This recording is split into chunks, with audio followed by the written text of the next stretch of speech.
Hello everyone, welcome back to Vidyavedike YouTube channel. ಇದು ಭಾರತೀಯ ರಾಜಕೀಯ ಮತ್ತು ಸಂವಿಧಾನದ ಮೈಂಡ್ ಮ್ಯಾಪ್ ಮತ್ತು ಶಾರ್ಟ್ ನೋಟ್ ಸರಣಿಯ class number 11. So this is our class number 11. Last ಕ್ಲಾಸಲ್ಲಿ ನಾವು DPSP directive principle of state policy, ರಾಜ್ಯ ನಿರ್ದೇಶಕ ತತ್ವಗಳ ಬಗ್ಗೆ ಡಿಸ್ಕಸ್ನ ಮಾಡಿದ್ವಿ. ಸೊ ಈ ಒಂದು ಕ್ಲಾಸಲ್ಲಿ ನಾವು ಮೂಲಭೂತ ಕರ್ತವ್ಯಗಳು ಅಥವಾ ಫಂಡಮೆಂಟಲ್ ಡ್ಯೂಟಿ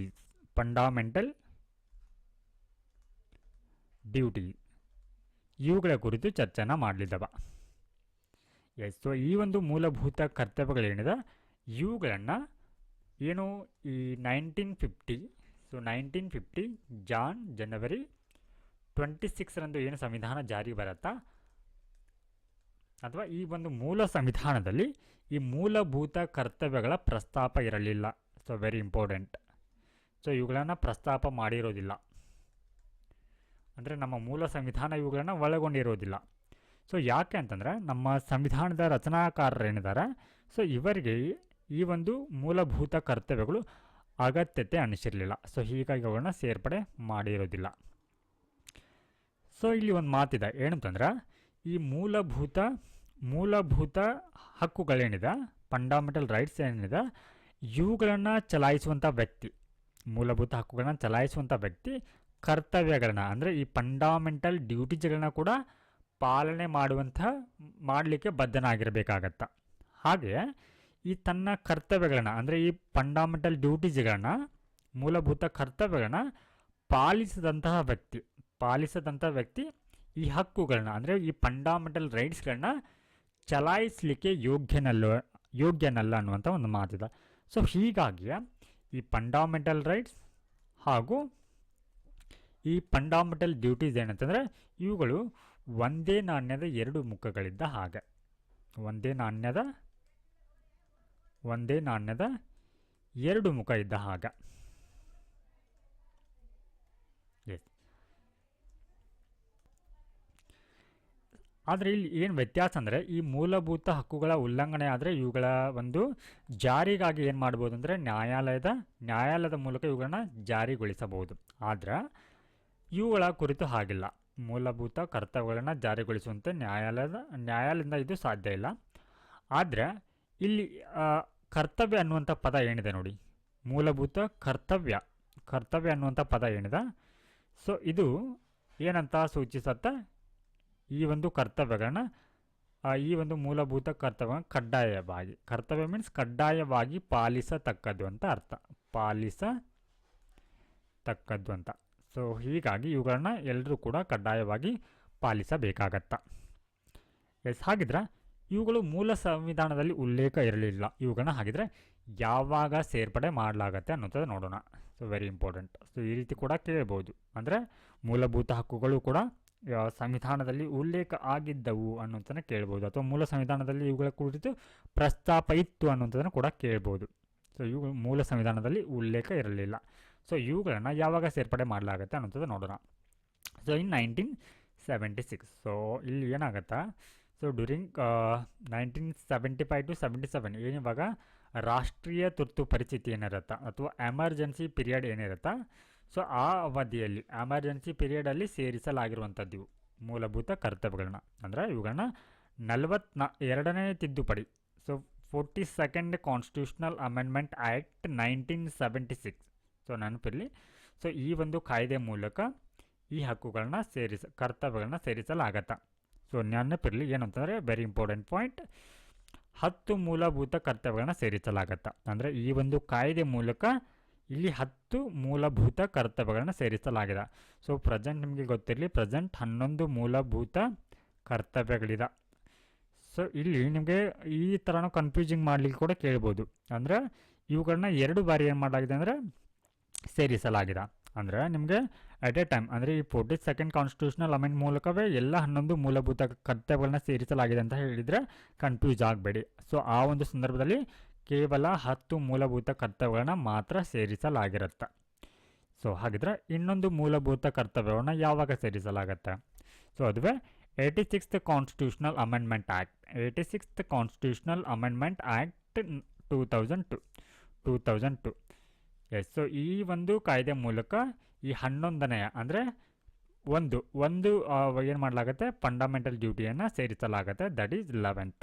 ಅದುವೇ 11ನೆಯ ಒಂದು ಫಂಡಮೆಂಟಲ್ ಡ್ಯೂಟಿ ಆಗಿದೆ. So very important. ಸೊ 2 ಬಾರಿ ಏನು ಮಾಡಲಾಗಿದೆ, ಈ ಮೂಲಭೂತ ಕರ್ತವ್ಯಗಳನ್ನು ಸೇರಿಸಲಾಗಿದೆ ಅನ್ನುವಂಥದ್ದು. ಅದು ಕೂಡ 2 ಪ್ರತ್ಯೇಕ ಕಾಯ್ದೆಗಳ ಸಾಂವಿಧಾನಿಕ ತಿದ್ದುಪಡಿ ಕಾಯ್ದೆಗಳ ಮೂಲಕ. ಎಸ್, ಸೊ ನೆಕ್ಸ್ಟ್ ಒನ್, ಈ ಮೂಲಭೂತ ಕರ್ತವ್ಯಗಳೇನಿದೆ, ಸೊ ಇವುಗಳನ್ನು ನಮ್ಮ ಸಂವಿಧಾನದ ರಚನಾಕಾರರು ಎಲ್ಲಿಂದ ಎರವಲು ತೆಗೆದುಕೊಂಡಿದ್ದಾರೆ ಅಂತಂದರೆ ಇದನ್ನು ರಷ್ಯಾ ಸಂವಿಧಾನದಿಂದ, USSR. ಸೊ ಇದರಿಂದ ಇದನ್ನು ಅಡಾಪ್ಟ್ ಮಾಡ್ಕೊಂಡಿದ್ದೀವಿ ನಾವು.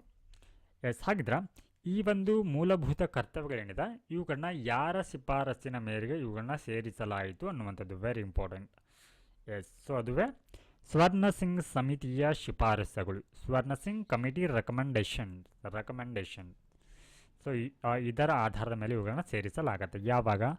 So during 1976. ಸೊ ಈ ಒಂದು ಸಂದರ್ಭದಲ್ಲಿ ಕಾಂಗ್ರೆಸ್ ನೇತೃತ್ವದ ಅಂದರೆ ಇಂದಿರಾ ಗಾಂಧಿ ಅವರು ಏನು ಪ್ರೈಮ್ ಮಿನಿಸ್ಟರ್ ಇರ್ತಾರ, ಸೊ PM ಆಗಿರ್ತಾರೆ ಆ ಒಂದು ಸಂದರ್ಭದಲ್ಲಿ. ಎಸ್, ಸೊ ಇಲ್ಲಿ ಏನು ಹೇಳ್ತಾರೆ ಇವರು, ಈ FDಗಳನ್ನ, so FD means not fixed deposit, so this is fundamental duty. So ಇವುಗಳ ಕುರಿತು ಪ್ರತ್ಯೇಕ ಅಧ್ಯಾಯವನ್ನು ಸೇರಿಸಲು ಶಿಫಾರಸನ್ನು ಮಾಡತ್ತ. ಎಸ್, ಸೊ ನಿಮಗೆ ಗೊತ್ತಿರಲಿ, ಈ ಮೂಲಭೂತ ಕರ್ತವ್ಯಗಳೇನಿದೆ ಈ ಮೂಲಭೂತ ಕರ್ತವ್ಯಗಳನ್ನು ಈ ಫಂಡಮೆಂಟಲ್ DPSPಗಳೇನು ಬರುತ್ತೆ, DPSP directive principle of state policy ಏನು ಬರುತ್ತೆ, ಇದರೊಟ್ಟಿಗೆ ಸೇರಿಸಿದ್ದಾರೆ ಈ FDಗಳನ್ನ. ಸೊ ಇಟ್ ಮೀನ್ಸ್, ಸೊ ಈ DPSP ಅನ್ನುವಂಥದ್ದು ನಮಗೆ ಪಾರ್ಟ್ 4 ಕಂಡುಬರುತ್ತೆ. ಪಾರ್ಟ್ 4 ಸೊ ಫಂಡಮೆಂಟಲ್ ರೈಟ್ಸ್ ಅನ್ನುವಂಥದ್ದು ನಮಗೆ ಫಂಡಮೆಂಟಲ್ ರೈಟ್ಸ್ ಪಾರ್ಟ್ 3 ಕಂಡುಬರುತ್ತೆ. ಸೊ ಈ ಥರ ಇದಕ್ಕೆ ಪ್ರತ್ಯೇಕ ಭಾಗವನ್ನು ಸೂಚಿಸಿಲ್ಲ. ಬದಲಿಗೆ ಈ DPSP ಅಡಿಯಲ್ಲಿ ಪಾರ್ಟ್ 4 ಏನು ಮಾಡಿದ್ದಾರೆ ಅಂತಂದರೆ ಇದಕ್ಕೆ ಒಂದು ಪಾರ್ಟ್ 4A ಸೇರಿಸಿದ್ದಾರೆ. ಸೊ ಜಸ್ಟ್ ಅಟ್ಯಾಚ್ ಮಾಡಿದ್ದಾರೆ ಇದಕ್ಕೆ ಪಾರ್ಟ್ 4A. ಹಾಗೆ ಇದಕ್ಕೆ ಸಂಬಂಧಪಟ್ಟಂಥ ಒಂದು ವಿಧಿ ಅಂತಂದರೆ ಅದುವೇ ಕೇವಲ ಒಂದು ವಿಧಿ ಇದೆ. ಆ ಒಂದು ವಿಧಿಯ ಅಡಿಯಲ್ಲಿ ನಾವು ಏನು ಮಾಡ್ಬೋದು ಅಂತಂದರೆ ಈ ಎಲ್ಲ ಮೂಲಭೂತ ಕರ್ತವ್ಯಗಳನ್ನ ನೋಡಬಹುದು. ಅದುವೇ ಆರ್ಟಿಕಲ್ 51A ಅನ್ನುವಂಥದ್ದು ವೆರಿ ಇಂಪಾರ್ಟೆಂಟ್. ಸೊ ಇದು ನೆನಪಿರಲಿ. ಸೊ ಇದಕ್ಕೆ ಪ್ರತ್ಯೇಕ ಭಾಗ ಇಲ್ಲ. ಸೊ ಇದನ್ನು ಕೇವಲ ಈ ಒಂದು DPSP ಏನಿದೆ ಅದರೊಟ್ಟಿಗೆ ಇದನ್ನು ಸೇರಿಸಿದ್ದಾರೆ. ಸೊ ಹೀಗಾಗಿದ್ದು ಪಾರ್ಟ್ 4A ಹಾಗೆ ಆರ್ಟಿಕಲ್ 51A ಅಡಿಯಲ್ಲಿ ಇವುಗಳು ಕಂಡು ಬರುತ್ತೆ ಅನ್ನುವಂಥದ್ದು. ಬಟ್ ಇಲ್ಲಿ ಸ್ವರ್ಣ ಸಿಂಗ್ ಸಮಿತಿ ಏನು ಹೇಳಿರುತ್ತೆ, ಸೊ ಇವುಗಳ ಸೇರ್ಪಡೆಗೆ ಪ್ರತ್ಯೇಕ ಅಧ್ಯಾಯವನ್ನು ಅಂದರೆ ಪಾರ್ಟನ್ನು ಸೇರಿಸಬೇಕಂತ ಹೇಳಿ ಶಿಫಾರಸನ್ನು ಮಾಡ್ತಾರೆ. ಎಸ್, ಸೊ ಇಲ್ಲಿ ಏನಾಗುತ್ತೆ, 42ನೇ ಸಾಂವಿಧಾನಿಕ ತಿದ್ದುಪಡಿ ಕಾಯ್ದೆ 1976 ಜಾರಿಗೆ ಬರುತ್ತೆ. ಆ ಮೂಲಕ ಒಂದು ಹೊಸ ಭಾಗ ಅಂತಂದರೆ ಇದು ಭಾಗ A ಅಂದರೆ DPSP ಜೊತೆಗೆ ಭಾಗ A ಇವುಗಳನ್ನು ಸೇರಿಸಲಾಗುತ್ತೆ. ಇದಕ್ಕೆ ಸಂಬಂಧಪಟ್ಟಂತೆ ಒಂದು ವಿಧಿಯೇ ಮಾತ್ರನ್ನ ಅಂದರೆ 51A ಸೇರಿಸಲಾಗುತ್ತೆ. ಎಸ್, ಸೊ ನೀವು DPSPಯಲ್ಲಿ ಕೂಡ ನೋಡ್ಬೋದು ಆರ್ಟಿಕಲ್ 51 ಜೊತೆಗೆ ಬರುತ್ತೆ. ಓಕೆ, ಸೊ ಇದಕ್ಕೆ ಜಸ್ಟ್ ಏನು ಮಾಡಿದ್ದಾರೆ, ಸೊ ಇಲ್ಲಿ 51A ಇವುಗಳು ಕಂಟಿನ್ಯೂ ಆಗ್ತಾ ಹೋಗುತ್ತೆ. ಎಸ್, ಸೊ ಇದು 8 ಒಂದು FDಗಳನ್ನ ಶಿಫಾರಸನ್ನು ಮಾಡುತ್ತೆ. ಎಸ್, ಸೊ ಇದಕ್ಕೆ ಕೊಟ್ಟಂತಹ ಅಂದರೆ ಈ ಒಂದು ಸಂದರ್ಭದಲ್ಲಿ ಎಮರ್ಜೆನ್ಸಿ ಪೀರಿಯಡಲ್ಲಿ ಏನೋ ಈ ಒಂದು ಫಂಡಮೆಂಟಲ್ ಡ್ಯೂಟೀಸ್ಗಳನ್ನ ಜಾರಿಗೆ ತರಲಾಯಿತು. ಆ ಒಂದು ಸಂದರ್ಭದಲ್ಲಿ ಇರುವಂಥದ್ದು ಕಾಂಗ್ರೆಸ್ ಪಕ್ಷ ಇತ್ತು. ಸೊ ಆಡಳಿತ ಪಕ್ಷ ಆಗಿತ್ತು ಅದು ಕೇಂದ್ರದಲ್ಲಿ. ಆದರೆ ಈ ರೀತಿಯ ಒಂದು FDಗಳನ್ನ ಘೋಷಣೆ ಮಾಡಲಿಕ್ಕೆ ಕಾಂಗ್ರೆಸ್ ಕೊಟ್ಟಂಥ ಸಮರ್ಥನೆ ಏನು, ಕಾಂಗ್ರೆಸ್ನ ಘೋಷಣೆ ಏನಾಗಿತ್ತು ಅನ್ನೋದು ನೋಡೋಣ. ಸೊ ಇಲ್ಲಿ ಕಾಂಗ್ರೆಸ್ ಯಾವ ರೀತಿ ಇದನ್ನು ಸಮರ್ಥಿಸಿಕೊಳ್ಳುತ್ತೆ ಅಂತಂದರೆ, ಸಂವಿಧಾನದಲ್ಲಿ ಮೂಲಭೂತ ಕರ್ತವ್ಯಗಳನ್ನು ಸೇರಿಸದಿರುವುದು ಐತಿಹಾಸಿಕ ತಪ್ಪು. ಅಂದರೆ ಅವುಗಳನ್ನು ಸಂವಿಧಾನದ ರಚನಾಕಾರರು ಅವುಗಳನ್ನ ಸೇರಿಸ್ಕೊಳ್ಬೇಕಾಗಿತ್ತು. ಬಟ್ ಆ ಒಂದು ತಪ್ಪಾಗಿದೆ.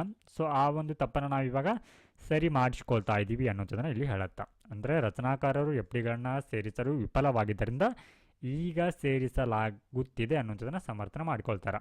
ಸೊ ನಂತರ ಏನು ಮಾಡಲಾಗತ್ತೆ, ಈ ಘೋಷಣೆ ಆದ ನಂತರ 42ನೇ ಒಂದು ತಿದ್ದುಪಡಿಯ ಮೂಲಕ 10 ಮೂಲಭೂತ ಕರ್ತವ್ಯಗಳನ್ನು ಸೇರಿಸಲಾಗತ್ತೆ. ಆದರೆ ಇಲ್ಲೇನು ಮಾಡುತ್ತೆ, ಈ ಸ್ವರ್ಣ ಸಿಂಗ್ ಸಮಿತಿ ಅನ್ನುವಂಥದ್ದು ಕೆಲವೊಂದಿಷ್ಟು ಮೂಲಭೂತ ಕರ್ತವ್ಯಗಳನ್ನ ಶಿಫಾರಸನ್ನು ಮಾಡುತ್ತೆ, ಅವುಗಳನ್ನ ಸೇರಿಸಿ ಅಂತ ಹೇಳಿ. ಆದರೆ ಅಂತಹ ಒಂದು ಶಿಫಾರಸುಗಳನ್ನ ಇದು ಅಂಗೀಕಾರ ಮಾಡೋದಿಲ್ಲ. ಹಾಗಿದ್ರೆ ಈ ರೀತಿ ತಿರಸ್ಕೃತಗೊಂಡಂತಹ ಶಿಫಾರಸುಗಳೇನು ಅಥವಾ ಮೂಲಭೂತ ಕರ್ತವ್ಯಗಳು ಯಾವ ರೀತಿ ಒಂದು ಮೂಲಭೂತ ಕರ್ತವ್ಯಗಳನ್ನ ಆ ಒಂದು ಸಮಿತಿ ಸ್ವರ್ಣ ಸಿಂಗ್ ಸಮಿತಿ ಶಿಫಾರಸು ಮಾಡಿತ್ತು ಅನ್ನೋಂಥದ್ದು ನೋಡೋಣ. ಸೊ ಪ್ರಸ್ತುತ ಇವುಗಳು ಮೂಲಭೂತ ಕರ್ತವ್ಯಗಳಾಗಿಲ್ಲ. ಹಾಗಿದ್ರೆ ಯಾವುವು ಅನ್ನುವಂಥದ್ದು ನೋಡೋಣ. ಯಾವುದೇ ಮೂಲಭೂತ ಕರ್ತವ್ಯಗಳನ್ನ ಪಾಲಿಸದಿರುವುದು ಅಥವಾ ಪಾಲಿಸಲು ನಿರಾಕರಿಸಿದ್ದಕ್ಕಾಗಿ ಸೂಕ್ತವೆಂದು ಪರಿಗಣಿಸಬಹುದಾದ ದಂಡ ಅಥವಾ ಶಿಕ್ಷೆಯನ್ನು ವಿಧಿಸಲು ಸಂಸತ್ತು ಅವಕಾಶ ನೀಡಬಹುದು. ಸೊ ಇವೇನಿದೆ ಅಂತಂದರೆ, ಇವಾಗ ಈ ಮೂಲಭೂತ ಹಕ್ಕುಗಳನ್ನ ಪಾಲಿಸಿದ್ರೆ ಅವರಿಗೆ ದಂಡ ಅಥವಾ ಶಿಕ್ಷಣ ವಿಧಿಸುವಂಥ ಕಾನೂನು ಮಾಡುವಂಥ ಅಧಿಕಾರ ಇಲ್ಲಿ ಸಂಸತ್ತಿಗೆ ನೀಡಬಹುದು ಅನ್ನುವಂಥದ್ದಲ್ಲ. ಈ ರೀತಿಯ ಒಂದು ಪ್ರೊವಿಷನ್ ಏನು ಮಾಡಲಾಗುತ್ತೆ, ಅಂಗೀಕರಿಸಲಿಲ್ಲ ಅನ್ನುವಂಥದ್ದು. ಹಾಗೆ ಯಾವುದೇ ಮೂಲಭೂತ ಕರ್ತವ್ಯಗಳನ್ನ ಅಥವಾ ಸಂವಿಧಾನದ ಇತರೆ ಉಪಬಂಧಗಳನ್ನ ಉಲ್ಲಂಘಿಸಲಾಗಿದೆ ಎಂಬ ಆಧಾರದ ಮೇಲೆ ದಂಡ ವಿಧಿಸುವ ಅಥವಾ ಶಿಕ್ಷೆ ನೀಡುವ ಕಾನೂನು ಯಾವುದೇ ನ್ಯಾಯಾಲಯದಲ್ಲಿ ಪ್ರಶ್ನಿಸಬಾರದು. ಅಂದರೆ ಮೇಲೆ ಹೇಳಿದ ಹಾಗೆ ಇವಾಗ ಏನು ದಂಡ ಅಥವಾ ಶಿಕ್ಷಣ ವಿಧಿಸಲಾಗುತ್ತೆ, ಸೊ ಇಂತಹ ಒಂದು ಕಾನೂನುಗಳನ್ನ ನ್ಯಾಯಾಲಯದಲ್ಲೂ ಕೂಡ ಪ್ರಶ್ನಿಸಬಾರದು ಅನ್ನೋದನ್ನು ಹೇಳುತ್ತಾ. ಸೊ ಇದು ಯಾವ ರೀತಿ ಅಂದರೆ, ಇದು ನ್ಯಾಯಾಂಗ ವಿಮರ್ಶೆಯಿಂದ ಹೊರಗಿಡುತ್ತೆ. ನ್ಯಾಯಾಂಗ ವಿಮರ್ಶೆಯಿಂದ ಸೊ ಈ ರೀತಿಯ ಒಂದು ಪ್ರವಿಜನ್ ಕೂಡ ಅವರು ಹೇಳ್ತಾರೆ. ಸೊ ಇದನ್ನು ಕೂಡ ಸೇರಿಸೋದಿಲ್ಲ. ಸೊ ಹಾಗೆ ತೆರಿಗೆಗಳನ್ನ ಅಂದರೆ ಟ್ಯಾಕ್ಸ್ಗಳನ್ನ ಪಾವತಿಸುವಂಥದ್ದು ಕೂಡ ಸೊ ಇದು ಕಡ್ಡಾಯವಾಗಿರಬೇಕು ಅನ್ನೋಂಥದ್ದನ್ನು ಹೇಳುತ್ತಾ. ಆದರೆ ಈ ಶಿಫಾರಸುಗಳನ್ನ ಏನು ಮಾಡಲಾಗತ್ತೆ, ಇಲ್ಲಿ ತಿರಸ್ಕಾರ ಮಾಡಲಾಗತ್ತೆ. ಹಾಗಿದ್ರೆ ಈ ಒಂದು ಮೂಲಭೂತ ಕರ್ತವ್ಯಗಳ ಬಗ್ಗೆ ನೋಡೋಣ. ಈ ಒಂದು ಮೂಲಭೂತ ಕರ್ತವ್ಯಗಳನ್ನ ಆರ್ಟಿಕಲ್ 51A ಅಡಿಯಲ್ಲಿ ಸೇರಿಸಲಾಗಿದೆ. So part 4A under 51, article 51. ಹಾಗಿದ್ರೆ ಯಾವುವು ಅನ್ನುವಂಥದ್ದು ನೋಡೋಣ. ಸೊ ಇದಕ್ಕಿಂತ ಮುಂಚಿತವಾಗಿ ಈ ಒಂದು ಮೂಲಭೂತ ಕರ್ತವ್ಯಗಳು ಮತ್ತು ಮೂಲಭೂತ ಹಕ್ಕುಗಳ ಕುರಿತು ಮಹಾತ್ಮ ಗಾಂಧೀಜಿಯವರು ಏನು ಹೇಳಿದ್ದಾರೆ ಅನ್ನುವಂಥದ್ದು ನೋಡೋಣ. ಸೊ ಹಕ್ಕುಗಳ ನಿಜವಾದ ಮೂಲ ಇರುವಂಥದ್ದು ಕರ್ತವ್ಯಗಳಲ್ಲಿ. ಸೊ ನಮಗೆ ಇವಾಗ ಏನು ಮೂಲಭೂತ ಹಕ್ಕುಗಳಿವೆ ಅವುಗಳ ನಿಜವಾದ ಮೂಲ ಅನ್ನುವಂಥದ್ದು ಯಾವುದಿಲ್ಲಿ, ಮೂಲಭೂತ ಕರ್ತವ್ಯಗಳು. ಸೊ ನಾವೆಲ್ಲರೂ ಕರ್ತವ್ಯಗಳನ್ನ ನಿಭಾಯಿಸಿದರೆ ಹಕ್ಕುಗಳು ದೂರ ಆಗೋದಿಲ್ಲ. ಸೊ ನೋಡಿ ಯಾವ ರೀತಿ ಅಂದರೆ, ಈ ಫಂಡಮೆಂಟಲ್ ಡ್ಯೂಟೀಸ್ ಮತ್ತು ಈ ಒಂದು ಮೂಲಭೂತ ಹಕ್ಕುಗಳೇನಿದೆ ಇವುಗಳ ನಡುವಿನ ಅವಿನಾಭಾವ ಸಂಬಂಧವನ್ನು ಹೇಳ್ತಾ ಇದ್ದಾರೆ ಇವರು. ಕರ್ತವ್ಯಗಳನ್ನ ಕರ್ತವ್ಯಗಳನ್ನ ನಿಭಾಯಿಸಿದರೆ ಹಕ್ಕುಗಳೇನಾಗುತ್ತೆ, ದೂರ ಆಗೋದಿಲ್ಲ. ಹಾಗೆ ಕರ್ತವ್ಯಗಳನ್ನು ನಿಭಾಯಿಸದೆ ಹಕ್ಕುಗಳ ಹಿಂದೆ ಓಡಿದರೆ ಅವುಗಳು ಕೈಗೆ ಸಿಗುವುದಿಲ್ಲ ಅನ್ನೋದನ್ನು ಇಲ್ಲಿ ಮಹಾತ್ಮ ಗಾಂಧೀಜಿಯವರು ಹೇಳಿದ್ದಾರೆ. ಸೊ ಇವುಗಳನ್ನು ಆನ್ಸರ್ ರೇಟಿಂಗ್ನಲ್ಲಿ ಇವುಗಳನ್ನು ಕೂಡ ಬಳಸಿಕೊಳ್ಳಬಹುದು. ಹಾಗಾದರೆ ಯಾವುವು ಈ ಒಂದು ಆರ್ಟಿಕಲ್ ಅಡಿಯಲ್ಲಿರುವಂಥ ಮೂಲಭೂತ ಕರ್ತವ್ಯಗಳು ಅನ್ನೋಂಥದ್ದು ನೋಡೋಣ. ಸೊ ಮೊದಲನೇದಾಗಿ ಇಲ್ಲಿ ಕೆಲವೊಂದಿಷ್ಟು ಏನಂತಂದರೆ ರಾಷ್ಟ್ರದ ಸಂವಿಧಾನಕ್ಕೆ ಬದ್ಧನಾಗಿರುವಂಥದ್ದು, ಹಾಗೆ ಅದರ ಆದರ್ಶಗಳಿಗೆ ಗೌರವ. ಅಂದರೆ ಇಲ್ಲಿ ನಮ್ಮ ಸಂವಿಧಾನ ಏನಿದೆ ಅದಕ್ಕೆ ಬದ್ಧನಾಗಿರಬೇಕು, ಅದನ್ನು ಪಾಲಿಸಬೇಕು. ಹಾಗೆ ನಮ್ಮ ಆದರ್ಶಗಳೇನಿದೆ, ನಮ್ಮ ರಾಷ್ಟ್ರಧ್ವಜ ಆಗಿರ್ಬೋದು, ರಾಷ್ಟ್ರಗೀತೆ ಆಗಿರ್ಬೋದು, ಅಥವಾ ಸಾಂವಿಧಾನಿಕ ಸಂಸ್ಥೆಗಳೇನಿದೆ, ಸೊ ಇದರ ಆದರ್ಶಗಳನ್ನ ಏನು ಮಾಡಬೇಕಿಲ್ಲಿ, ಗೌರವಿಸಬೇಕು ಅನ್ನುವಂಥದ್ದು. ಹಾಗೆ ನಾಡಿನ ಸ್ವಾತಂತ್ರ್ಯ ಹೋರಾಟದ ಆದರ್ಶಗಳನ್ನು ಅರಿತುಕೊಳ್ಳುವಂಥದ್ದು, ಹಾಗೆ ಅವುಗಳನ್ನು ಅನುಸಂಧಾನಗೊಳಿಸಬೇಕು. ಸ್ವಾತಂತ್ರ್ಯ ಹೋರಾಟದ ಒಂದು ಕಲ್ಪನೆಗಳನ್ನ ಅಥವಾ ಸ್ವಾತಂತ್ರ್ಯ ಹೋರಾಟದ ವ್ಯಕ್ತಿಗಳನ್ನು ಗೌರವಿಸುವಂಥದ್ದು. ಹಾಗೆ ರಾಷ್ಟ್ರದ ಸಾರ್ವಭೌಮತೆ, ಏಕತೆ ಹಾಗೂ ಸಮಗ್ರತೆಯನ್ನು ಎತ್ತಿ ಹಿಡಿಯುವಂಥದ್ದು. ಹಾಗೆ ರಾಷ್ಟ್ರದ ರಕ್ಷಣೆಗೆ ಮುಂದಾಗುವ ಹಾಗೂ ರಾಷ್ಟ್ರೀಯ ಸೇವೆಗೆ ಕರೆ ಬಂದಾಗೆಲ್ಲ ಸಹಕರಿಸಬೇಕು. ಸೊ ಅಂದರೆ ನಮ್ಮ ರಾಷ್ಟ್ರ ಪ್ರಜ್ಞೆ ನಮ್ಮಲ್ಲಿ ಏನಂತಂದರೆ ಜಾಗೃತವಾಗಿರಬೇಕು. ಅಂದರೆ ನಮ್ಮ ದೇಶಕ್ಕೆ ಯಾವಾಗಲಾದರೂ ಅಪಾಯ ಬಂದಂಥ ಸಂದರ್ಭದಲ್ಲಿ ರಾಷ್ಟ್ರ ರಕ್ಷಣೆಗೆ ಮುಂದಾಗಬೇಕು ಅನ್ನುವಂಥದ್ದನ್ನು ಇದು ಒಳಗೊಂಡಿದೆ. ಹಾಗೆ ಧರ್ಮ, ಭಾಷೆ, ಪ್ರಾದೇಶಿಕತೆ, ಗುಂಪುತನದಿಂದ ಮೇಲೆದ್ದು ಉತ್ತಮ ಬಾಂಧವ್ಯ, ಪರಸ್ಪರ ಸಹೋದರ ಭಾವ ಸ್ಪಂದನ ಹೊಂದಬೇಕು. ಹಾಗೆ ಮಹಿಳೆಯರಿಗೆ ಗೌರವಕ್ಕೆ ಚ್ಯುತಿ ಎಣಿಸುವ ಪದ್ಧತಿಗಳನ್ನ ತ್ಯಜಿಸಬೇಕು. ಇಲ್ಲಿ ನೋಡಿ, ಧರ್ಮ, ಭಾಷೆ ಅಂದರೆ ನೀವು ಯಾವುದೇ ಧರ್ಮೀಯರಾಗಿರ್ಬೋದು ಅಥವಾ ಯಾವುದೇ ಭಾಷಿಗನಾಗಿರಬಹುದು ಅಥವಾ ಯಾವುದೇ ರಾಜ್ಯದ ವ್ಯಕ್ತಿ ಆಗಿರಬೇಕು. ಇಂತಹ ಭಾವನೆಯಿಂದ ಮೇಲೆದ್ದು ನಾವೆಲ್ಲರೂ ಒಂದು, ಅಂದರೆ ನಾವೆಲ್ಲರೂ ಭಾರತೀಯರು ಅನ್ನುವಂಥ ಭಾವನೆ ಎಲ್ಲರೂ ಕೂಡ ಬೆಳೆಯಬೇಕು. ಹಾಗೆ ಪರಸ್ಪರರಲ್ಲಿ ಸಹೋದರತ್ವ ಭಾವನೆ ಬರಬೇಕು ಅನ್ನೋದನ್ನು ಹೇಳುತ್ತಾ. ಹಾಗೆ ಮಹಿಳೆಯರಿಗೆ ಯಾವುದೇ ಕಾರಣಕ್ಕೂ ಇಲ್ಲಿ ಅಗೌರವ ಎನಿಸುವಂಥ ಒಂದು ಪದ್ಧತಿಗಳೇನಿರುತ್ತೆ ಅಂತಹ ಪದ್ಧತಿಗಳನ್ನ ಇಲ್ಲಿ ತ್ಯಜಿಸಬೇಕು ಅನ್ನೋದನ್ನು ಕೂಡ ಹೇಳುತ್ತಾ. ಹಾಗೆ ಭಾರತದ ಶ್ರೀಮಂತ ಪರಂಪರೆ ಏನಿದೆ ಹಾಗೆ ಸಂಯುಕ್ತ ಸಂಸ್ಕೃತಿಯನ್ನು ಮೌಲ್ಯವರ್ಧನೆಗೊಳಿಸಬೇಕು. ಭಾರತ ಹಲವಾರು ಸಂಸ್ಕೃತಿಗಳ ಒಂದು ಭಾಗ ಆಗಿದೆ. ಸೊ ಹೀಗಾಗಿ ಅವುಗಳನ್ನು ಕೂಡ ಇಲ್ಲಿ ಗೌರವಿಸಬೇಕು. ಹಾಗೆ ಇನ್ನು ಪರಿಸರ ಸಂರಕ್ಷಣೆಗೆ ಸಂಬಂಧಪಟ್ಟಂತೆ ಕಾಡುಗಳಾಗಿರ್ಬೋದು, ಸರೋವರಗಳು, ನದಿಗಳು, ವನ್ಯಜೀವಿಗಳನ್ನು ಸಂರಕ್ಷಿಸುವಂಥದ್ದು, ಹಾಗೆ ಅವುಗಳನ್ನು ಅಭಿವೃದ್ಧಿಗೊಳಿಸುವಂಥದ್ದು. ಹೀಗೆ ಜೀವರಾಶಿಯ ಬಗೆಗೆ ದಯಾಪರತೆಯನ್ನು ಹೊಂದುವಂತಿರಬೇಕು. ಹಾಗೆ ವೈಜ್ಞಾನಿಕ ದೃಷ್ಟಿಕೋನ ನೋಡಿ, ಮಾನವೀಯತೆ, ವಿಚಕ್ಷಣ ಆಸಕ್ತಿ ಅಂತೆ ಸುಧಾರಣಾ ಮನೋಭಾವವನ್ನು ಬೆಳೆಸಿಕೊಳ್ಳುವಂಥದ್ದು. ಹಾಗೆ ಸಾರ್ವಜನಿಕ ಆಸ್ತಿ ಪಾಸ್ತಿ ಸಂರಕ್ಷಣೆಗೆ ಮುಂದಾಗಬೇಕು. ಹಾಗೆ ಹಿಂಸೆಯನ್ನು ತ್ಯಜಿಸಬೇಕು. ಹಾಗೆ ಎಲ್ಲ ವ್ಯಕ್ತಿಗತ ಹಾಗೂ ಸಾಮೂಹಿಕ ಪ್ರಕ್ರಿಯೆಗಳಲ್ಲಿ ಅತ್ಯುತ್ತಮಿಕೆಯನ್ನು ಹೊಂದುವ ಮೂಲಕ ಸಮಗ್ರ ರಾಷ್ಟ್ರ ಪ್ರಯತ್ನಕ್ಕೆ ಹಾಗೂ ಸಾಧನೆಯ ಎತ್ತರದ ಮಜಲುಗಳನ್ನು ಮುಟ್ಟುವಂತೆ ಶ್ರಮಿಸಬೇಕು ಅನ್ನುವಂಥದ್ದು. ಹಾಗೆ ಎಷ್ಟೋ ನೋಡಿ, ಇವೆಲ್ಲವೂ ಕೂಡ ಮೇಲೆ ಹೇಳಿದ ಹಾಗೆ ಅಂದರೆ ಈ ಎಲ್ಲ ಏನು 10 ಫಂಡಮೆಂಟಲ್ ಡ್ಯೂಟೀಸ್ಗಳೇನಿದೆ, ಸೊ ಇವುಗಳನ್ನ 42ನೇ ಒಂದು ಸಾಂವಿಧಾನಿಕ ತಿದ್ದುಪಡಿಯ ಕಾಯ್ದೆ ಮೂಲಕ ಸೇರಿಸಲಾಗತ್ತೆ. ಸೊ ನೆಕ್ಸ್ಟ್ ಒಂದು ನಾವು ನೋಡ್ತಾ ಇರುವಂಥದ್ದು 11ನೇ ಒಂದು ಮೂಲಭೂತ ಕರ್ತವ್ಯ. ಸೊ ಅದುವೇ ಏನಂತಂದ್ರೆ 6 ರಿಂದ 14 ವರ್ಷದ ವಯಸ್ಸಿನವರೆಗೆ ಎಲ್ಲ ಮಕ್ಕಳಿಗೆ ಹೆತ್ತವರು ಅಥವಾ ಅವರ ಪೋಷಕರು ಏನಿರ್ತಾರೆ ಅಥವಾ ರಕ್ಷಕರು ಶಿಕ್ಷಣದ ಸೌಲಭ್ಯಗಳನ್ನ ಕಲ್ಪಿಸುವಂಥದ್ದು ಅವರ ಕರ್ತವ್ಯ ಆಗಿದೆ ಅನ್ನುವಂಥದ್ದು. ಸೊ ಈ ಒಂದು ಪ್ರಾವಿಷನ್ನ ಅಥವಾ ಈ ಒಂದು ಕರ್ತವ್ಯವನ್ನು 86ನೇ ಸಾಂವಿಧಾನಿಕ ತಿದ್ದುಪಡಿಯ ಮೂಲಕ ಸೇರಿಸಲಾಗುತ್ತೆ. Very important. ಯಾವ ಒಂದು ಕರ್ತವ್ಯವನ್ನು ಕೂಡ ಇದರಲ್ಲಿ ಸೇರಿಸಲಾಯಿತು ಅನ್ನೋದು ಕೂಡ ಕೇಳಬಹುದು. ಸೊ ಹೀಗಾಗಿ ಇದು ಗೊತ್ತಿರಲಿ. ಸೊ ನೆಕ್ಸ್ಟ್ ಒನ್, ಇದಕ್ಕೆ ಅಂದರೆ ಈ ಒಂದು ಮೂಲಭೂತ ಕರ್ತವ್ಯಗಳೇನಿದೆ ಇದಕ್ಕೆ ಸಂಬಂಧಪಟ್ಟಂತೆ ಒಂದಿಷ್ಟು ಕ್ರಿಟಿಕಿಸಮ್ ಕೂಡ ಇದೆ. ಏನದು ಟೀಕೆಗಳು ಅನ್ನೋಂಥದ್ದು ನೋಡೋಣ. ಸೊ ಟೀಕೆಗಳು. ಸೊ ಮೊದಲನೇದಾಗಿ ಇವುಗಳು ಮೂಲಭೂತ ಕರ್ತವ್ಯಗಳಲ್ಲ. ಯಾವುದು ಅಂತಂದರೆ ಇಲ್ಲಿ ಮತ ಚಲಾಯಿಸುವಂಥದ್ದು, ತೆರಿಗೆ ಪಾವತಿಸುವಂಥದ್ದು, ಕುಟುಂಬ ಯೋಜನಾ. ಸೊ ಇವುಗಳನ್ನ ಕಡ್ಡಾಯವಾಗಿ ಇವುಗಳನ್ನ ಮೂಲಭೂತ ಕರ್ತವ್ಯಗಳಂತ ಪರಿಗಣಿಸಿಲ್ಲ. ಸೊ ನೋಡಿ, ಒಂದು ಪ್ರಜಾಪ್ರಭುತ್ವ ವ್ಯವಸ್ಥೆಯಲ್ಲಿ ಈ ಮತ ಚಲಾವಣೆ ಅನ್ನುವಂಥದ್ದು ಎಷ್ಟು ಇಂಪಾರ್ಟೆಂಟ್ ಆಗಿರತ್ತಾ. ಹಾಗೆ ತೆರಿಗೆ ಪಾವತಿಸುವಂಥದ್ದು, ಹಾಗೆ ಕುಟುಂಬ ಯೋಜನೆ ಅಂದರೆ ಫ್ಯಾಮಿಲಿ ಪ್ಲ್ಯಾನಿಂಗ್. ಸೊ ಇಂತಹ ಒಂದು ಅಗತ್ಯವಾಗಿರುವಂಥ ಕರ್ತವ್ಯಗಳನ್ನೇ ಇವುಗಳಿಗೆ ಈ ಒಂದು ಮೂಲಭೂತ ಕರ್ತವ್ಯಗಳ ಪಟ್ಟಿಗೆ ಸೇರಿಸಿಲ್ಲ. ಸೊ ಹೀಗಾಗಿದ್ದು ವ್ಯಾಪಕ ಟೀಕೆಗೆ ಒಳಗಾಗಿದೆ.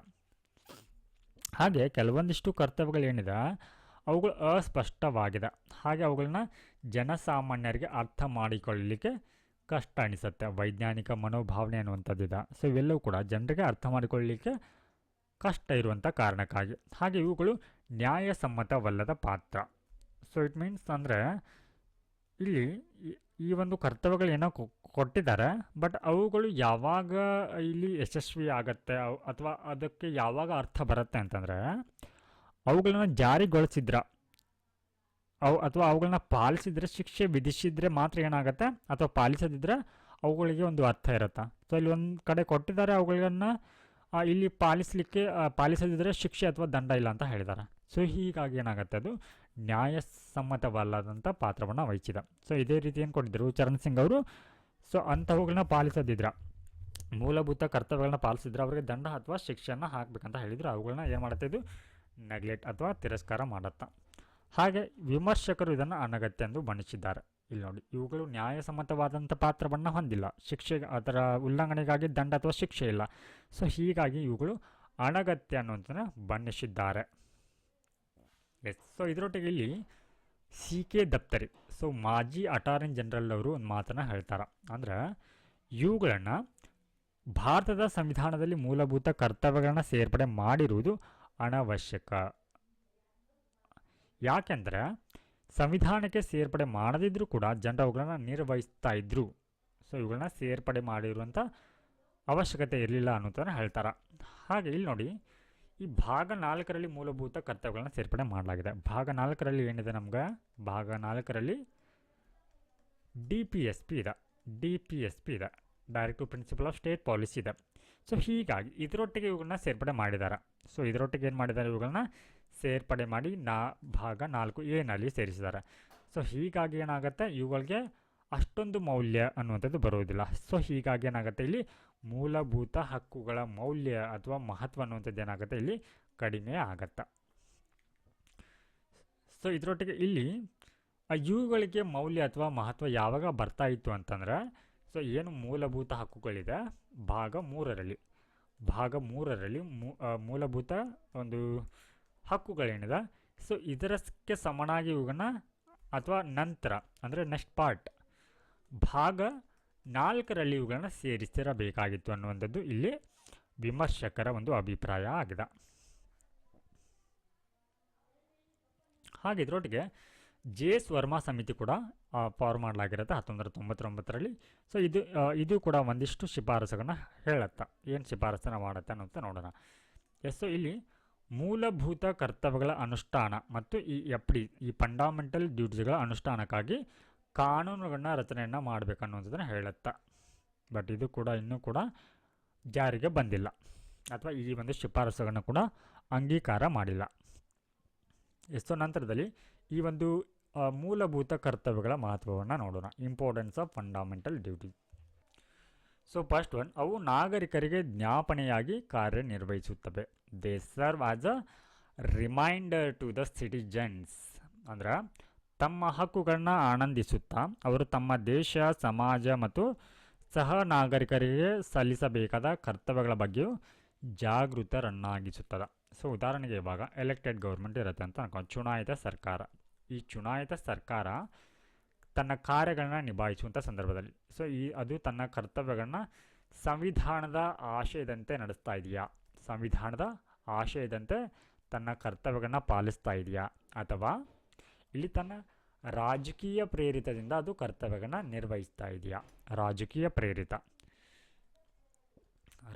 ಪ್ರೇರಿತ ಅಂತಂದರೆ ತಮಗೆ ಅನುಕೂಲ ಬಂದ ಹಾಗೆ, ಹೇಗೆ ಬೇಕೋ ಹಾಗೆ, ತಮ್ಮ ಲಾಭಕ್ಕೋಸ್ಕರ ಅದು ಈ ಒಂದು ಸರ್ಕಾರವನ್ನು ನಡೆಸ್ತಾ ಇದೆಯಾ ಅನ್ನುವಂಥದ್ದನ್ನ ತಿಳಿದುಕೊಳ್ಳುವಂಥ, ಅಥವಾ ಅದನ್ನು ಗಮನಿಸಿ ಹಾಗೆ ಇದಕ್ಕೆ ಪ್ರತಿಕ್ರಿಯೆ ನೀಡುವಂತಹ ಕರ್ತವ್ಯ ಯಾರ್ದಾಗಿರತ್ತ, ಪ್ರತಿಯೊಬ್ಬ ನಾಗರಿಕನದಾಗಿರತ್ತ. ಸೊ ಈ ರೀತಿ ಕರ್ತವ್ಯ ಪ್ರಜ್ಞೆಯನ್ನು ಏನು ಮಾಡುತ್ತೆ, ಜನರಲ್ಲಿ ಇದು ಜಾಗೃತಗೊಳಿಸುತ್ತೆ. ಹಾಗೆ ರಾಷ್ಟ್ರಧ್ವಜವನ್ನು ಸುಡುವಂಥದ್ದು ನೋಡಿ, ನಮ್ಮ ಏನು ರಾಷ್ಟ್ರೀಯ ಗೌರವಗಳೇನಿದೆ ಅವುಗಳಿಗೆ ಅವಮಾನ ಮಾಡುವಂಥದ್ದಾಗಿರ್ಬೋದು, ಅಥವಾ ಸಾರ್ವಜನಿಕ ಆಸ್ತಿಯನ್ನು ನಾಶಪಡಿಸುವಂಥದ್ದು, ಹಾಗೆ ಮುಂತಾದ ದೇಶ ವಿರೋಧಿ, ಸಮಾಜ ವಿರೋಧಿ ಚಟುವಟಿಕೆ ವಿರುದ್ಧ ಏನು ಮಾಡುತ್ತೆ, ಎಚ್ಚರಿಕೆಯನ್ನು ನೀಡುತ್ತೆ. ಸೊ ಇದಕ್ಕೆ ಸಂಬಂಧಪಟ್ಟಂತೆ ಹಲವಾರು ಕಠಿಣ ಕ್ರಮಗಳನ್ನು ಕೂಡ ಉಲ್ಲೇಖಿಸಲಾಗಿದೆ. ಹಾಗೆ ಏನು ಮಾಡುತ್ತೆ, ಇದು ನಾಗರಿಕರಲ್ಲಿ ಶಿಸ್ತು ಹಾಗೆ ಬದ್ಧತೆಯ ಪ್ರಜ್ಞೆಯನ್ನು ಏನು ಮಾಡುತ್ತೆ, ಉತ್ತೇಜಿಸುತ್ತೆ. ಹಾಗೆ ಅವು ಕಾನೂನಿನ ಮೂಲಕ ಜಾರಿಗೊಳಿಸಬಹುದಾಗಿದೆ. ಅಂದರೆ ಇಲ್ಲಿ ಕೆಲವೊಂದಿಷ್ಟಕ್ಕೆ ಅವುಗಳಲ್ಲಿ ಯಾವುದನ್ನಾದರೂ ಪೂರೈಸಲು ವಿಫಲವಾದರೆ ಸೂಕ್ತ ದಂಡ ಅಥವಾ ಶಿಕ್ಷೆಯನ್ನು ಕೂಡ ವಿಧಿಸಲಾಗುತ್ತೆ. ಸಾರ್ವಜನಿಕ ಆಸ್ತಿಪಾಸ್ತಿಯನ್ನು ನಾಶ ಮಾಡಿದ್ರೆ, ದೇಶ ವಿರೋಧಿ ಚಟುವಟಿಕೆಗಳಲ್ಲಿ ಭಾಗಿಯಾದ್ರೆ, ರಾಷ್ಟ್ರೀಯ ಒಂದು ಗೌರವಗಳಿಗೆ ಇಲ್ಲಿ ಅವಮಾನ ಮಾಡಿದರೆ, ಇಂಥವಕ್ಕೆ ಇಲ್ಲಿ ಏನು ಮಾಡ್ಬೋದು, ಸಂಸತ್ತು ಶಿಕ್ಷೆ ಅಥವಾ ದಂಡವನ್ನು ವಿಧಿಸಲಿಕ್ಕೆ ಇಲ್ಲಿ ಅವಕಾಶವನ್ನು ನೀಡುತ್ತೆ. ಸೊ ಇಲ್ಲಿ HR ಗೋಖಲೆ ಅವರು, ಅಂದರೆ ಇವರು ಈ ಹಿಂದೆ ಕಾನೂನು ಸಚಿವರಾಗಿದ್ದರು. ಸೊ ಇವರು ಏನು ಹೇಳಿದರು ಅನ್ನುವಂಥ ನೋಡೋಣ. ಸೊ ಇವರು ಸಂವಿಧಾನದ ಉದ್ಘಾಟನೆಯಾದ 26 ವರ್ಷಗಳ ನಂತರ ಮೂಲಭೂತ ಕರ್ತವ್ಯಗಳನ್ನು ಸೇರಿಸಲು ಕಾರಣವನ್ನು ನೀಡಿದರು. ಸೊ ಏನು ಡ್ಯೂರಿಂಗ್ ಎಮರ್ಜೆನ್ಸಿ ಪೀರಿಯಡ್ನಲ್ಲಿ ಏನು ಸೇರಿಸಲಾಗತ್ತೆ ಅದಕ್ಕೆ ನಿರ್ದಿಷ್ಟ ಕಾರಣ ಅನ್ನುವಂಥದ್ದು ಆ ಒಂದು ಸಂದರ್ಭದಲ್ಲಿ ನೀಡಿರೋದಿಲ್ಲ. ಸೊ ಅದು ಯಾವಾಗ ನೀಡ್ತಾರೆ ಅಂತಂದರೆ ಕಾನೂನು ಸಚಿವರು.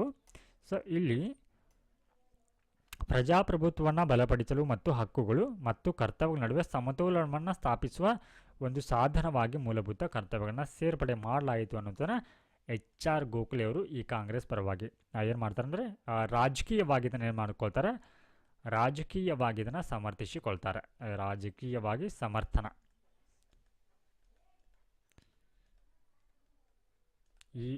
ಈ ಒಂದು ಕಾನೂನು ಸಚಿವರು HR ಗೋಖಲೆ ಅವರು. ಹಾಗೆ ಇಂದಿರಾ ಗಾಂಧಿಯವರು ಈ ಒಂದು ಸಂದರ್ಭದಲ್ಲಿ ಇವುಗಳನ್ನು ಸೇರ್ಪಡೆ ಮಾಡುವಂಥ ಸಂದರ್ಭದಲ್ಲಿ ಏನು ಹೇಳ್ತಾರೆ ಅಂತಂದರೆ, ಮೂಲಭೂತ ಕರ್ತವ್ಯವನ್ನು ಸೇರಿಸುವುದರಿಂದ ಪ್ರಜಾಪ್ರಭುತ್ವವನ್ನು ಬಲಪಡಿಸಲು ಸಹಾಯವಾಗುತ್ತೆ ಅನ್ನುವಂಥದ್ದನ್ನು ಇಂದಿರಾ ಗಾಂಧಿಯವರು ಆ ಒಂದು ಸಂದರ್ಭದಲ್ಲಿ ಹೇಳಿರ್ತಾರೆ. ಎಷ್ಟೋ ನಾವು ಇವಾಗ ಈ ಒಂದು ಮೂಲಭೂತ ಕರ್ತವ್ಯಗಳೇನಿದೆ ಇವುಗಳ ಕುರಿತು ಸುಪ್ರೀಂ ಕೋರ್ಟ್ ನಿಲುವು ಏನು ಅನ್ನುವಂಥದ್ದನ್ನು ನೋಡೋಣ. So what is the stand of supreme court. So ಇಲ್ಲಿ ಶ್ರೀ ರಂಗನಾಥ್ ಮಿಶ್ರಾ ವರ್ಸಸ್ ಭಾರತ ಒಕ್ಕೂಟ ಪ್ರಕರಣ 2002ರ ಈ ಒಂದು ಪ್ರಕರಣದಲ್ಲಿ ಏನು ಹೇಳುತ್ತಾ, ಮೂಲಭೂತ ಕರ್ತವ್ಯಗಳನ್ನ ಕಾನೂನು ನಿರ್ಬಂಧಗಳಿಂದ ಮಾತ್ರವಲ್ಲದೆ ಸಾಮಾಜಿಕ ನಿರ್ಬಂಧಗಳಿಂದಲೂ ಜಾರಿಗೊಳಿಸಬೇಕು ಅನ್ನೋಂಥನ್ನ ಸುಪ್ರೀಂ ಕೋರ್ಟ್ ಈ ಒಂದು ಪ್ರಕರಣದಲ್ಲಿ ಹೇಳುತ್ತಾ. ಹಾಗೆ ಚುನಾವಣೆಯಲ್ಲಿ ಮತದಾನದ ಕರ್ತವ್ಯ ಸೇರಿದಂತೆ ಮೂಲಭೂತ ಕರ್ತವ್ಯಗಳ ಕುರಿತು ಮಾಹಿತಿಯನ್ನು ಪ್ರಸಾರ ಮಾಡಲು ಶಿಫಾರಸುಗಳ ಅನುಷ್ಠಾನಕ್ಕೆ ನಿರ್ದೇಶನವನ್ನು ನೀಡುತ್ತೆ. ಸೊ ಇಲ್ಲಿ ವೆರಿ ಇಂಪಾರ್ಟೆಂಟ್ ಏನಂದರೆ ಈ ಮತದಾನದ ಕರ್ತವ್ಯ ಕೂಡ ಸೇರಿದಂತೆ ಇನ್ನೂ ಏನು ಅನೇಕ ಒಂದು ಮೂಲಭೂತ ಕರ್ತವ್ಯಗಳಿಂದ ಸೊ ಇವುಗಳನ್ನ ಪ್ರಸಾರ ಮಾಡಬೇಕು. ಸೊ ಇದಕ್ಕೆ ಸಂಬಂಧಪಟ್ಟಂತೆ ಈ ಒಂದು ಶಿಫಾರಸನ್ನು ಅನುಷ್ಠಾನಕ್ಕೆ ಏನು ಮಾಡುತ್ತೆ, ಇದು ನಿರ್ದೇಶನವನ್ನು ಮಾಡುತ್ತೆ. ಹಾಗೆ ಏಮ್ಸ್ ವಿದ್ಯಾರ್ಥಿ ಸಂಘ ವರ್ಸಸ್ CM 2000. ಸೊ 2001 ಪ್ರಕರಣದಲ್ಲಿ ಏನಾಗುತ್ತೆ, ಮೂಲಭೂತ ಕರ್ತವ್ಯ ಮೂಲಭೂತ ಹಕ್ಕುಗಳಷ್ಟೇ ಮಹತ್ವವನ್ನು ಹೊಂದಿದೆ ಅನ್ನೋದನ್ನು ಈ ಒಂದು ಸಂದರ್ಭದಲ್ಲಿ ಹೇಳುತ್ತೆ. ಹಾಗೂ MC ಮಹತಾ ವರ್ಸಸ್ ಕಮಲ್ನಾಥ್ 2000 ಈ ಒಂದು ಇಸ್ವಿಯಲ್ಲಿ ಪರಿಸರ ಸೂಕ್ಷ್ಮ ಪ್ರದೇಶದಲ್ಲಿ ಗುತ್ತಿಗೆಯನ್ನು ಅಮಾನ್ಯಗೊಳಿಸಿ ಪರಿಸರಕ್ಕೆ ಹಾನಿ ಮಾಡಿದ್ದಕ್ಕಾಗಿ ದಂಡವನ್ನು ವಿಧಿಸುತ್ತೆ. ಅದನ್ನು ರಕ್ಷಿಸುವ ಕರ್ತವ್ಯವನ್ನು ಎತ್ತಿ ತೋರಿಸಿದ. ಸೊ ನೋಡಿ, ಇಲ್ಲಿ ಏನಾಗುತ್ತೆ, ಪರಿಸರ ಸೂಕ್ಷ್ಮ ಪ್ರದೇಶದಲ್ಲಿ ಗುತ್ತಿಗೆಯನ್ನು ಅಮಾನ್ಯಗೊಳಿಸುತ್ತೆ. ಅಂದರೆ ಇಲ್ಲಿ ಈ ರೀತಿ ಇದು ಒಂದು ಮೂಲಭೂತ ಕರ್ತವ್ಯವಾಗಿದೆ. ಅಂದರೆ ಪರಿಸರ ಸಂರಕ್ಷಣೆ ಅನ್ನುವಂಥದ್ದು ಈ ಮೂಲಭೂತ ಕರ್ತವ್ಯ ಆಗಿದೆ. ಸೊ ಈ ಕರ್ತವ್ಯವನ್ನು ಉಲ್ಲಂಘಿಸಿದ್ದಕ್ಕಾಗಿ ಏನು ಮಾಡುತ್ತೆ, ಇಲ್ಲಿ ಸುಪ್ರೀಂ ಕೋರ್ಟ್ ಏನು ಮಾಡುತ್ತೆ, ದಂಡವನ್ನು ಹಾಕತ್ತೆ. ಸೊ ಈ ಮೂಲಕ ಈ ಒಂದು ಕರ್ತವ್ಯವನ್ನು ಉಲ್ಲಂಘಿಸಿದರೆ ದಂಡವನ್ನು ವಿಧಿಸಲಾಗುತ್ತೆ ಅನ್ನುವಂಥದ್ದನ್ನು ಹೇಳುವ ಮೂಲಕ ಇಲ್ಲಿ ಮೂಲಭೂತ ಕರ್ತವ್ಯವನ್ನು ಕೂಡ ರಕ್ಷಿಸುವ ಕರ್ತವ್ಯವನ್ನು ಏನು ಮಾಡುತ್ತೆ ಇಲ್ಲಿ, ಅಥವಾ ಈ ರೀತಿಯ ಪರಿಸರವನ್ನು ರಕ್ಷಿಸುವಂಥ ಕರ್ತವ್ಯವನ್ನು ಏನು ಮಾಡುತ್ತೆ, ಈ ಮೂಲಕ ಅದು ಎತ್ತಿ ತೋರಿಸುತ್ತೆ. ಸೊ ನೆಕ್ಸ್ಟ್ ಕ್ಲಾಸಲ್ಲಿ ನಾವು ವೆರಿ ಇಂಪಾರ್ಟೆಂಟ್ ಟಾಪಿಕ್ನ ಚರ್ಚೆನ ಮಾಡಲಿದ್ದಾವೆ, ಅದುವೇ ಭಾರತದಲ್ಲಿ ಚುನಾವಣಾ ಪ್ರಕ್ರಿಯೆ ಅನ್ನುವಂಥದ್ದು. ಸ್ನೇಹಿತರೆ, ಈ ಒಂದು ವಿಡಿಯೋಗಳು ನಿಮಗೆ ಇಷ್ಟ ಆಗ್ತಾ ಇದ್ರೆ ಸೊ ದಯವಿಟ್ಟು ವಿಡಿಯೋಗೆ ಲೈಕ್ ಕೊಡಿ. ಹಾಗೆ ಕರೆಂಟ್ ಅಫೇರ್ಸ್ ಕ್ಲಾಸಸ್ ಕೂಡ ಅಪ್ಲೋಡನ್ನು ಮಾಡ್ತಾ ಇದ್ದೀವಿ. ಸೊ ಅವುಗಳನ್ನು ಕೂಡ ನೋಡಿ ಅಂತ ಹೇಳ್ತಾ, ಸೊ ಮುಂದಿನ ಒಂದು ವಿಡಿಯೋದಲ್ಲಿ ಮತ್ತೆ ಸಿಗೋಣ. ನಮಸ್ಕಾರ.